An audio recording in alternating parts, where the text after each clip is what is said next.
you. Thank you, everyone. Thank you, everyone. I am Ed McAdam, the founder of WritersRead and your co-host, along with Inez Rodriguez, for today's event. This show is part of Carnegie Hall's Spring Festival, Nuestros Sonidos, or Our Sounds, which is a joyful, ongoing celebration of the vibrant sounds, the pioneering rhythms, and the endlessly diverse traditions and enormous influence of Latin culture here in the United States. Please give another warm welcome back to writer Barbara Espinosa Occhino.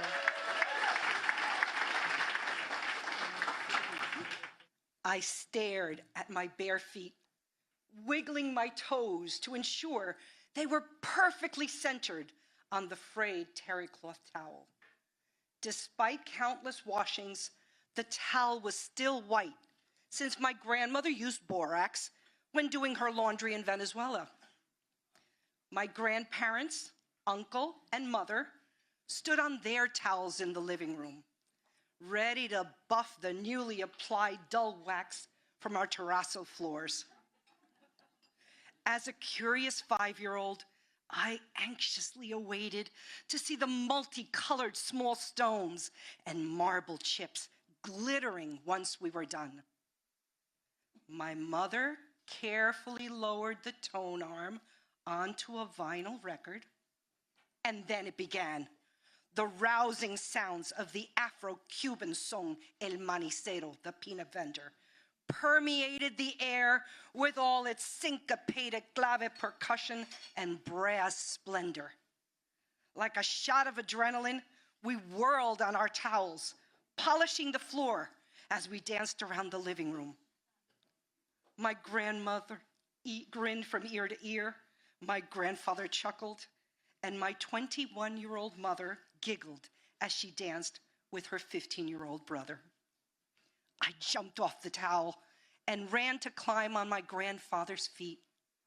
His arms and hands were strong as he held me and shuffled to the rhythms. A year later, I stepped off that gleaming floor and onto the weathered New Jersey pavement. It was a brutal transition, adapting to freezing weather, scraping a living, an alcoholic stepfather, and constant moving from state to state. In elementary school, I struggled with the foreign sounds of the English language. It was nothing like Spanish, where we have 5 basic vowel sounds, versus English, which has over 15. The th consonant doesn't exist in Spanish, so we think about this instead of think about this. I couldn't understand why Americans say things backwards, like red door, which to us means door red. We have no sh sound, so therefore I took a shower.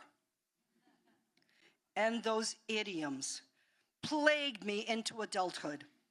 I was in my 40s when my husband burst out laughing after I remarked a woman was a goody tissues.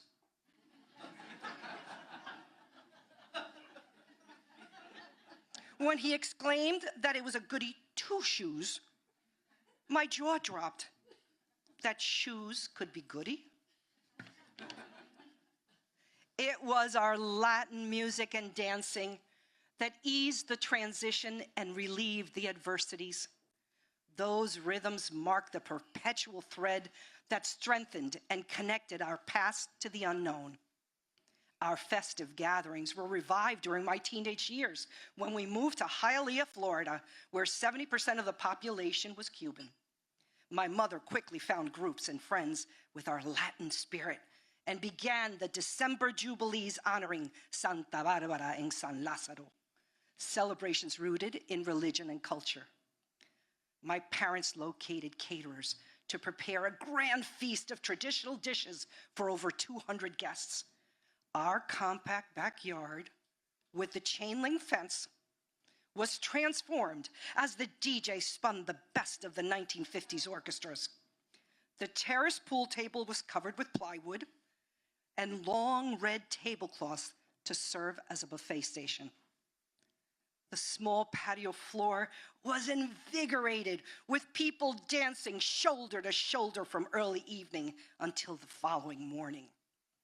My mother was in her glory as she shimmied to salsa in her 5-inch heels. It fits the reason that when I married and moved to Connecticut, our annual Thanksgiving gathering became my excuse to roll up carpets and rearrange the living room furniture for my mother, uncle, family, and guests to rumba. There, my daughters stood on my feet, absorbing the steps. My 3 toddler granddaughters have moved to Tampa, Florida. Downtown, there's a historic neighborhood called Ybor City, which has one of the largest Cuban populations in the country. I long to attend their live music festivals when I visit my grandbabies. At their home, I will play my favorite Cuban melodies as I guide them onto my feet to mambo. With or without towels on the floor, I will be beaming with pride, fostering our Cuban heritage as we dance and sing to El Manicero.